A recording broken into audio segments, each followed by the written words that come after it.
teacher Mary Kay Letourneau was nabbed in a torrid affair with a 12-year-old student. Actor Hugh Grant, arrested in Los Angeles. Televangelist after Jim picking up Baker a was prostitute. convicted on all fraud and conspiracy counts. Pop star Michael Jackson admitted sharing Actor a bed with Russell a Crowe, teenage arrested boy. for throwing Spears' a telephone. ongoing scandal over her children, drug use, and other tabloid matters is raising questions about Mel her state of Gibson's mind. arrest for driving under the influence was followed.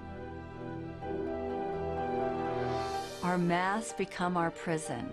Beneath the mask that we show the world, our wounded egos are in pain. The parts of us that were deemed bad and wrong by others, and now by ourselves, are literally screaming to get out, to be set free, and to be accepted and loved as a valuable part of who we are. When we deny ourselves a safe outlet to express our dark side, it builds up and becomes a powerful force that is capable of destroying our lives as well as the lives of others. This is what I call the beach ball effect. So everything that we reject, we have to keep beneath our consciousness.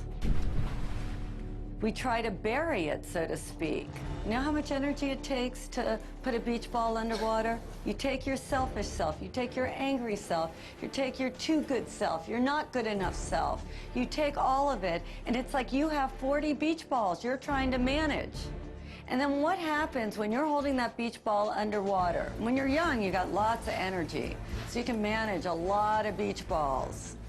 But then, when you're not in the midst of possibility, when your defenses are down, when you have your attention on some big prize you're gonna win, all of a sudden, boom, somebody does something, what happens to the beach ball? Pops up and hits you in the face. What's road rage? Is it anything more than that beach ball coming up? We see it in the media all the time. A filmmaker is making deep Christian films, all of a sudden gets drunk, shouts anti-Semitic comments in a drunken rage, right? A radio star makes his living like being a great communicator. All of a sudden makes a comment, a racial slur. So all of these beach balls that you are trying to manage, are you successful at it? No, it's all but not anymore. When you don't deal with the shadow, that part comes out and it'll creep up. It'll creep up in workplaces, it can creep up in relationships. The more we try to suppress those societally determined, undesirable qualities, the more they find interesting and often mischievous ways to express themselves. And it would be like locking somebody in the basement who wants to get out. So they do things down there to get our attention until we recognize them and let them out. Because those aspects of ourselves that we don't like exit through a kind of detox process. It's got to come out in order to be released. One of my beach balls happened in front of a room full of people. So I'm out of treatment, 5 years. I've been floating around, trying to become the most perfect person. How could I have people want to be my friend? How could I be a little more spiritual? I was on the quest and I thought I was doing a really beautiful job. And I went to another workshop. We had to get up in front of the room and say what we were committed to in the world. And I thought I was just being wonderful, and everybody was looking at me like you're all looking at me. And from the back of the room, this woman screams out, "You're a bitch!" And I thought, well, I know that. How does she know? And I was horrified. I was so humiliated. It was the one word that I didn't want to be called. And she said to me, "Tell me something good about being a bitch."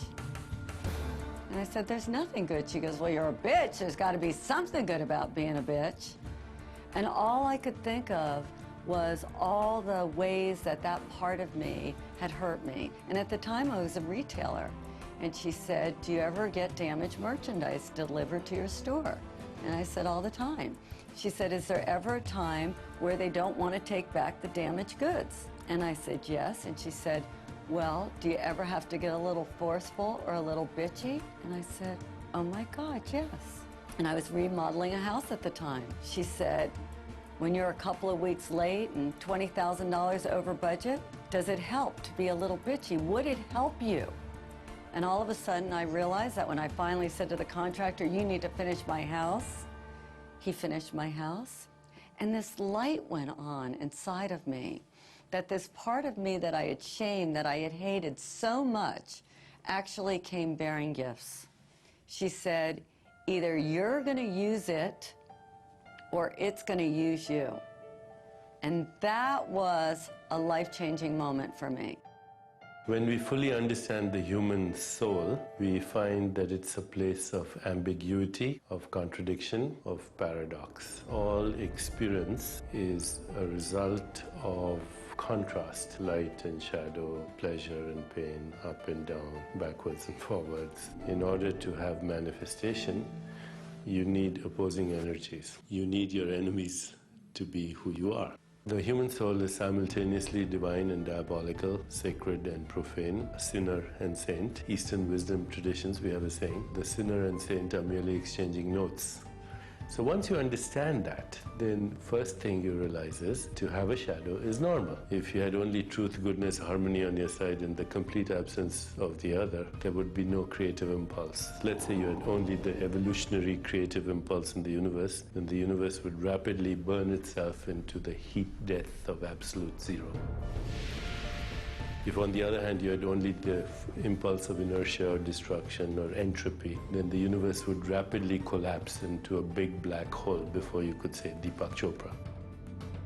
We are the microcosm of the macrocosm. This means that every quality that we can see in another exists within us.